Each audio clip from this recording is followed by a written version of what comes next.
नमस्कार साथियों, मैं प्रवीण माली। मैंने ये नया YouTube चैनल बनाया है पशुपालन नवाचार के नाम से। इस पर राज्य सरकार के पशुपालन विभाग के द्वारा जो भी जन कल्याणकारी योजनाएं चलाई जा रही हैं एवं पशुपालन संबंधित तमाम तरह की बीमारियां हैं, वैक्सीनेशन है, अन्य जानकारियां हैं, इस चैनल के माध्यम से आपको जानकारी दी जाएंगी। समय समय पर अवगत कराते रहेंगे। अतः आपसे निवेदन है, आपका स्नेह, आपका प्रेम इस ग्रुप के साथ बनाए रखिए। ज़्यादा से ज़्यादा आपका स्नेह हमारे इस ग्रुप को दीजिए। ज़्यादा से ज़्यादा सब्सक्राइब कीजिए, लाइक कीजिए। आगे से आगे अपना जो पशुपालन में जो अच्छे कहते हैं ना कि उसको जो ज़्यादा इंटरेस्ट रखते हैं उनके साथ ज़्यादा से ज़्यादा शेयर कीजिए ताकि उनको अच्छी जानकारी प्राप्त हो सके। तो आज का विषय है कि राज्य सरकार की तरफ से जो अभी 20 दिसंबर से 29 जनवरी तक एक अभियान चलाया जा रहा है जिसका नाम खुरपका मुंहपका वैक्सीनेशन है। पहले राज्य सरकार की तरफ से चलाया जा रहा था। आप सभी को पता है, हमेशा पशुपालन विभाग की टीमें, कार्मिक आपके यहाँ आते, द्वार पे आते, वैक्सीनेशन करते। पिछले कुछ एक वर्षों में 2-3 वर्षों में कोरोना होने के कारण वैक्सीनेशन काम बंद हो गया था। अभी राज्य सरकार ने वापस आदेश जारी किए हैं कि 20 दिसंबर से लगाकर 29 जनवरी तक 1 महीने तक गाँव में गोवंश एवं भैंसवंश दोनों में खुरपका मुंहपका के वैक्सीन लगवाए जाएंगे। तो ये तो जो राज्य सरकार की योजना थी वो आपको बता दी गई। इसमें खुरपका मुंहपका होता क्या है, तो लोकल भाषा में कुछ अलग नाम देते हैं, कुछ अलग नाम देते हैं। कहीं कहते हैं कि खुराड़ी आ गया, कोई कहता है कि पाप आ गया, तो कोई बोलता है खुर का पकना हो गया। तो इसमें मेन इसका परिचय क्या होता है, तो खुर पका तो मतलब खुर का पकना मतलब खुर में इस प्रकार के लक्षण हो जाता है कि खुर खराब हो जाते हैं, नीचे कीड़े लग जाते हैं। मुंह पकना, मुंह में कीड़े हो जाते हैं, मुंह में घाव हो जाते हैं, मुंह में लार टपकती है, तो ये हो गया मुंह पकना। मुंह का पकना, मुंह पका, इस प्रकार से इसका नाम हो गया खुर पका और मुंह पका, जिसको इंग्लिश में इसको फूड एंड माउथ डिजीज भी बोलते हैं। ये हो गया परिचय। अब इसके लक्षण होते हैं, लक्षण तो स्पष्ट है, नाम में लक्षण है।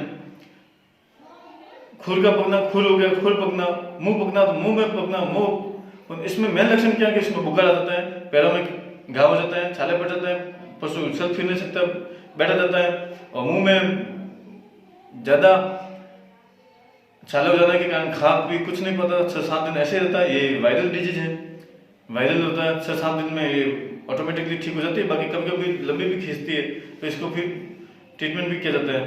तो इसका फैलाव कैसे होता है, एक बार यदि किसी पशु में आ गई तो इस बाड़े में फिक्स करके ये आएंगे, इसका कोई उपचार नहीं है कि भाई एक बार किसी बाड़े में मतलब एक गाय में आएंगी, वहां पे 3-4 गाय है, 6-7 भैंसे है, तो इसमें फिक्स एक बार सब में आएंगे। इससे पहले उसको वो खुरपका मुंहपका बीमारी नहीं आए उसके लिए क्या करें, तो उसके लिए राज्य सरकार वैक्सीनेशन करवाती है हर वर्ष में 2 बार, जो हमेशा फरवरी मार्च में एवं सितंबर अक्टूबर में हमेशा लगाए जाते हैं वैक्सीनेशन। वैक्सीनेशन किस किस पशुओं में लगाया जाना चाहिए, किस प्रकार से लगना चाहिए, ये सब मैं आपको इस वीडियो के माध्यम से अवगत कराऊंगा। फिर इसका उपचार क्या होता है, तो उपचार तो वही है कि आप जो भी नजदीकी आपके पशु चिकित्सा संस्थान है, पशु चिकित्सा उपकेंद्र है, पशु चिकित्सालय है, औषधालय है या प्रथम श्रेणी हॉस्पिटल है, तो आप वहाँ जाकर अपने जो अधिकारी बैठते हैं, वहाँ जो कर्मचारी बैठते हैं, जो कार्मिक है, तो आप उनको जाकर अवगत करवाइए और आपको वो पूरी सलाह और ट्रीटमेंट देंगे। अब वो बीमारी अपने पास आगे से आगे पशु नहीं फैले, उसके लिए क्या करें, तो उसके लिए क्या, मान लो पास में जो पशु बंधे हुए, एक बार मान लो किसी गाय या भैंस में वो बीमारी आ गई, तो उसको सर्वप्रथम तो उसको क्या करें कि उसको साइड में कर दे, जिसको बीमारी आ गई उसको साइड में कर दे ताकि दूसरे पशु नहीं आए। उसको या तो बाड़े से बाहर बांध दे, उसको अलग सारा डाले, उसको पानी अलग दे पिलाए, उसको पानी एक साथ में हवाले पे नहीं पिलाने, तो वो जो बीमार पशु है वो उन पर आ जाएंगे, उस हवाले में वो लक्षण आएंगे, जब वायरस आ जाएंगे तो फिर वापस बीमार हो जाएंगे।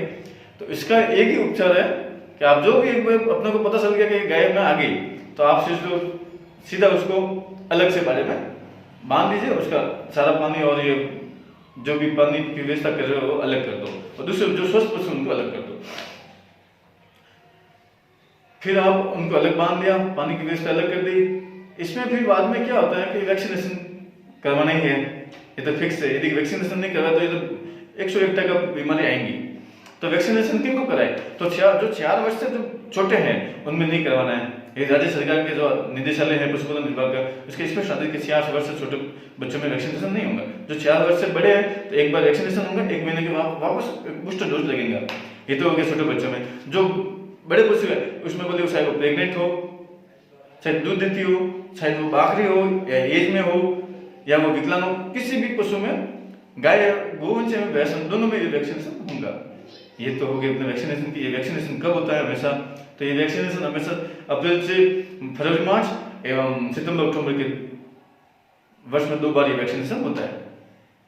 अब की बात गवर्नमेंट ने इस प्रकार से किया कि यदि किसी के कान में पशु में टैग नहीं है तो उनको वैक्सीनेशन नहीं किया, स्पष्ट आदेश है। क्योंकि इसको स्पष्ट आदेश है कि भाई आप टैग नहीं लगवा रहे हो तो वैक्सीनेशन नहीं करना है।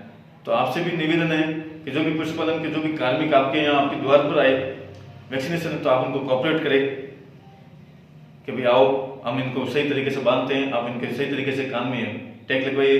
टैग मतलब वो येलो जो पीला कलर का जो आधार कार्ड में 12 डिजिट का जो होता है वो कान में लगेगा। आपके मोबाइल नंबर ले जाएंगे, आपका आधार कार्ड नंबर ले जाएंगे, आपका पूरा बायोडाटा उसमें फिट होगा। फिर वो ऑनलाइन चढ़ेगा, उस वैक्सीनेशन कब लगाई, क्या लगाई, वो पूरी की पूरी। मैं आपको कभी फुर्सत में इना जो टैग होती है वो टैग क्यों करते हैं हम लोग, इसका औचित्य क्या है, सरकार इस पर इतना खर्च क्यों कर रही है, इसका एक मैं आपको एकदम पर्सनल अच्छा सा वीडियो बना के आपको दूंगा ताकि आपको एक अच्छी से जानकारी रहे। पहले बाई चांस कभी वो टैग के 12 नंबर उनकी वैलिडिटी क्या है, वो क्या चीजें होती है, यदि कभी कुछ हो जाए तो वो 12 किस काम के, उसको ऑनलाइन देखने का क्या जरिया है, वो पूरा का पूरा मैं आपको सिस्टम से बताऊंगा। अभी मैं वैक्सीनेशन के बारे में कह रहा था कि भाई वर्ष में 2 बार होती है। 4 महीने से जो छोटे हैं उनमें नहीं लगना है, बाकी ऊपर के जो पशु है उनमें सभी में लगना है। अब तो ये स्पष्ट आदेश है, नो टैग नो वैक्सीनेशन। तो ये टैग तो लगवाना ही है कंफर्म। यदि आप टैग नहीं लगाओगे तो वैक्सीनेशन नहीं कर पाएंगे हम लोग। तो आपसे यही निवेदन है कि आप टैग लगाइए, आपके आधार कार्ड, आपका मोबाइल नंबर, जो भी कार्मिक आए हैं आप उनको उपलब्ध करवाइए, वो ऑनलाइन चढ़ा देंगे आपके बायोडाटा। आप प्रति वर्ष एक नियम बना दो, प्रत्येक वर्ष में 2 बार वैक्सीनेशन खुरपका मुंहपका का करना तो करवाना है। यदि बाई चांस कभी किसी दिमाग से निकल जाए तो आप पशुपालन के जो भी नजदीकी संस्थाएं आप उनसे संपर्क कीजिए कि आपके खुरपका मुंहपका वैक्सीन कब लगेंगी। बाई चांस किसी कारण से गवर्नमेंट की सप्लाई नहीं आती तो आप मार्केट से उपलब्ध करवा के लगवा सकते हैं, कोई दिक्कत नहीं है। बाकी जो समय है फरवरी मार्च और सितंबर अक्टूबर, उस समय आप लगवाइए, अच्छा फायदा होगा और पशु भी बीमार नहीं होंगे। यदि एक बार किसी खुरपका मुंहपका बीमारी यदि एक बार किसी पशु में आ गई, यदि वो प्रेग्नेंट है, उसका गर्भपात पक्का है, उसका दूध का गिरना पक्का है, वो खाना पीना 7-8 दिन से गई, तो अब वो अपने फिर क्या काम करेगी, दूध ही सही तरीके से नहीं दे रही तो उनका कोई काम क्यों नहीं है। इसलिए भाइयों, पशुपालक भाइयों, आपसे एक ही निवेदन है, इस बीमारी में वैक्सीनेशन ही उपचार है, वैक्सीनेशन ही उपचार है, उसका बचाव है, दूसरा इसका कोई जरिया नहीं है। तो अभी ये अपने राज्य सरकार की तरफ से 20 दिसंबर से 29 जनवरी तक ये वैक्सीनेशन कैंप चल रहा है। तो आप यदि बाई चांस कभी कोई कार्मिक आपके दरवाजे तक नहीं पहुंच पाए तो आप उनको कहिए, आप उनसे फोन पे बात कीजिए कि सर मेरे यहाँ आप आए नहीं, आप बता दो, मैं आपको कोऑपरेट करता हूँ। और जब भी हमारी टीम आए आपके पास, जब भी कोई अपना कार्मिक जो भी नजदीक पशु चिकित्सा संस्थान लगे हुए वो आपको फोन करता है कि भाई साहब आपको वैक्सीनेशन करना है तो कैसे आप बताइए, आप उनको कोऑपरेट कीजिए। कभी कभी मैंने 10 बार देखा है कि जब भी जाता है तो हमारे दूध निकालना है, हमको अभी टाइम नहीं है, हम तो खेत में गए हुए नहीं, वो बड़ी मुश्किल से आपके लिए समय निकाल पाते हैं, वो आपके दरवाजे तक आते हैं, आप एक 10 मिनट के लिए आप उनको समय नहीं दे पाते। ऐसा नहीं होना चाहिए भाइयों, क्योंकि यदि एक बार वो किसके लिए आते हैं, आपके लिए, आपकी सेवा के लिए आ रहे हैं। यदि एक बार आपने वैक्सीन लगवा दिया, 6 महीने की गई, वापस 6 महीने से वापस वैक्सीन लगाएंगे, किसको क्या दिक्कत है, सिर्फ 10 मिनट देना है आपको। नहीं तो दूध निकालते हैं, दूध निकालने के बाद में वो अंदर हो जाता है, अब सर्दियों के समय तो अंदर जल्दी हो जाता है, तो वैक्सीन लगेंगे कहाँ से। इसलिए आपसे निवेदन है, आप हमको कोऑपरेट कीजिए, और वैक्सीन जो राज्य सरकार की तरफ से उपलब्ध है, हम हमको आपके द्वार तक आ रहे हैं और लगा रहे हैं, इसमें कोई अतिशयोक्ति नहीं है। और यही नो टैग नो वैक्सीनेशन तो है ही, तो आपको टैग तो लगवाना ही है। बस यही निवेदन, ये वैक्सीनेशन के बारे में, FMG खुरपका वैक्सीनेशन के बारे में आपको पूरी जानकारी मुझे विश्वास है आपको दी समझ में आई होगी। यदि बाई चांस कुछ इश्यू रह गया हो या कुछ इस प्रकार से नहीं कह पाया हो तो आप मुझे कमेंट के माध्यम से जरूर अवगत करें। मैं आप तक सही जो सुझाव होंगे उनको मैं आप मेरी चैनल के माध्यम से आपको वापस कमेंट करूंगा। बहुत बहुत धन्यवाद मित्र साहब, धन्यवाद, जय हिंद।